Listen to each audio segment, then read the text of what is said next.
You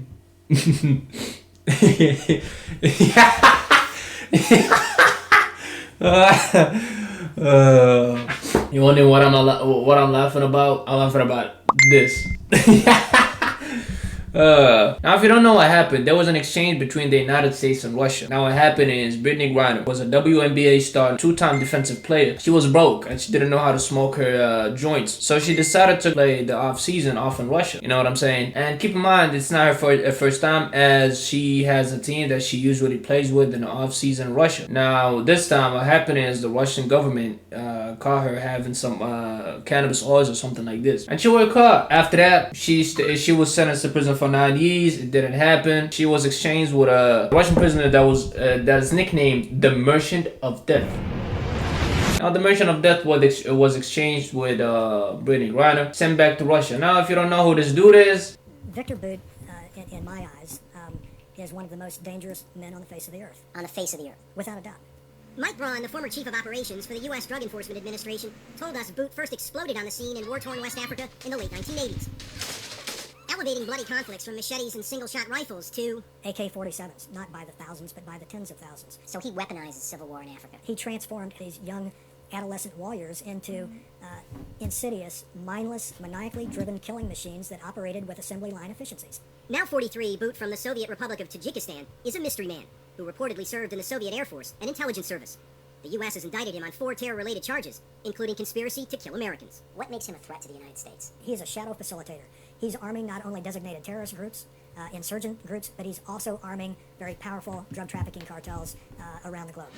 Taking advantage of Russian military contacts at the highest levels and the collapse of the Soviet Union, federal prosecutors allege Boot essentially became a one-stop shop, offering an unlimited supply of stockpiled Cold War weapons to bad guys around the world, including Charles Taylor of Liberia, who's now on trial for war crimes. According to the U.S. indictment, Boot had a unique selling point when it came to weapons trafficking, a fleet of cargo airplanes capable of transporting weapons and military equipment anytime, anywhere. More than 60 planes in all, his own private air force. Those Russian aircraft were built like flying dump trucks. He could move this stuff and drop it with pinpoint accuracy to any desert, to any jungle, to any other remote place in the world, right into the hands of what I refer to as the potpourri of global scum. this, ladies and gentlemen, who Victor Boot is.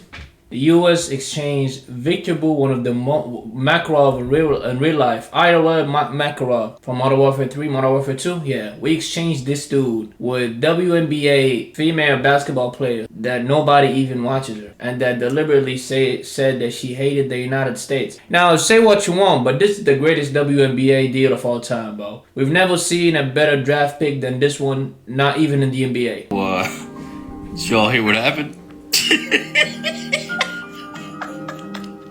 Brittany Griner has been released from the Russian jail and one of the biggest trades in history. Yes! We did it! So right now you may be wondering, so who'd they trade her for? The ex-Marine who was wrongfully jailed over there for over 16 years? No! Victor Butte, the Merchant of Death.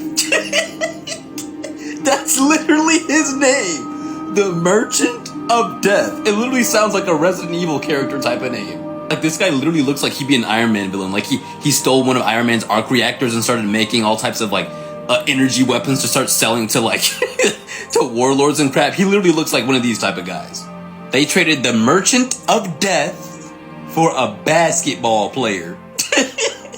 And not just any basketball player, a basketball player that nobody knew until this whole thing arose. Do not try to lie and pretend like you knew who Brittany Griner was before this whole thing arose. Don't lie, don't cap, you had no idea. On a serious note, the butterfly effect of this guy being back in Russia and him being able to buy and sell arms to Russia, considering that they're literally in a war right now, is, bro, like, come on, like, how did this even happen? It's pretty clear to me at this point we live in a simulation. Like, we live in a video game. These storylines are just getting too crazy.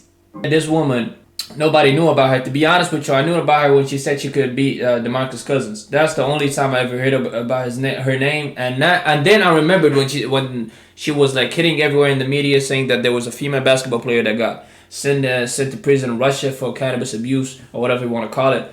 That's when I said, like, hold on, wait, is this the lady that said could beat Boogie? Yeah, she deserved that prison sentence. But Bro, I don't even want to. I don't even want to speak about what people saying about. I got a guy on the right side that said at least Wnba can shoot his shots and he do not miss. So as mentioned over here, why did I bring up this article? Because there's another Marine that was visiting Russia, and he visited a wedding in Russia in 2018. And what happened was that he was sentenced to prison by the Russian federal government because they said that he was a spy, point blank and simple. Now let me read what happened exactly. In June 2020, William was sentenced to 16 years of hard labor in Russian prison of espionage in a trial that has argued was politically motivated and hiding tensions between the United States and Russia. So this was a political statement by the Russians towards the United States. His attorney Vladimir Zerebru has said his client unwittingly received a flash drive containing state secrets while visiting Russia for a wedding in 2018. So the dude had nothing to do with any bad intentions. Foreign Minister Sergei Lavrov said William was caught red-handed during a spy mission. William arrested December 28, 2018 in a Moscow hotel. He said that he thought the flash drive that he received from an acquaintance contained holiday photos William, his family, and the U.S. government had repeatedly stated that the charges are baseless and that he was framed. Now we got a dude that served his country. They said that this dude visited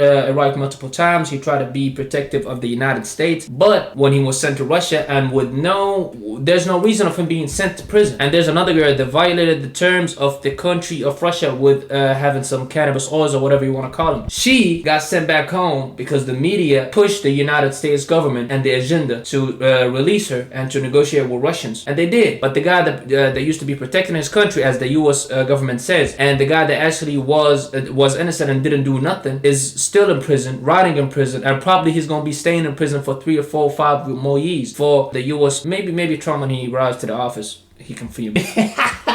Best believe Wnba, the merchant of death, gonna be throwing some care package on your ass.